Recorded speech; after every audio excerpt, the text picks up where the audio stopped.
वहीर बनता वहीर बनता।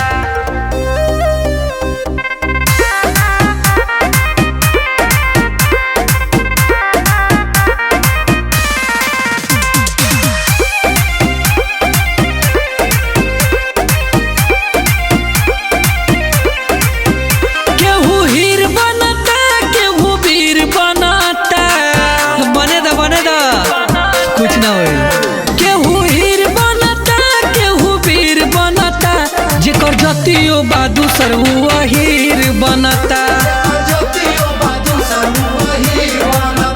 जब लागत पिटाए तुम फकीर बनता जेकर जतियो बा दूसर वहीर बनता।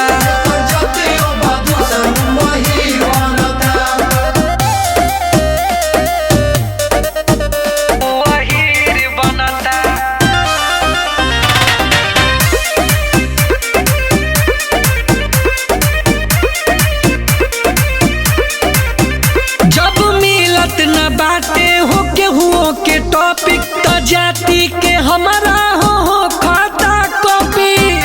कितना कॉपी करवा कल कल कर हमारे जाति के अलग पहचान बा ऐसे जुड़त लोग ढेर तमाम बा। या तो कुल में हुआ के तो कदीर बनता जेकर जतियो ना बाटे वहीर बनता। जुड़िए जुड़िए आप सभी का यादव परिवार में स्वागत है।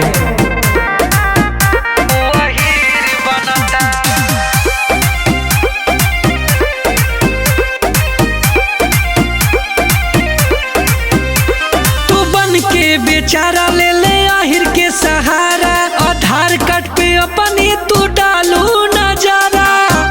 डाल रे फेक कुछ और रियल में कुछ और। अब तयाबो से खोल अपन पोल रे झूठो आहिर के देखावा तारे रोल रे। आके यादव समाज में तकदीर बनता जेकर जतियो ना बाटे वहीर बनता। जेकर जतियो बा दूसर बन जो भाई, अगर हायर बने के मन बात बन जो।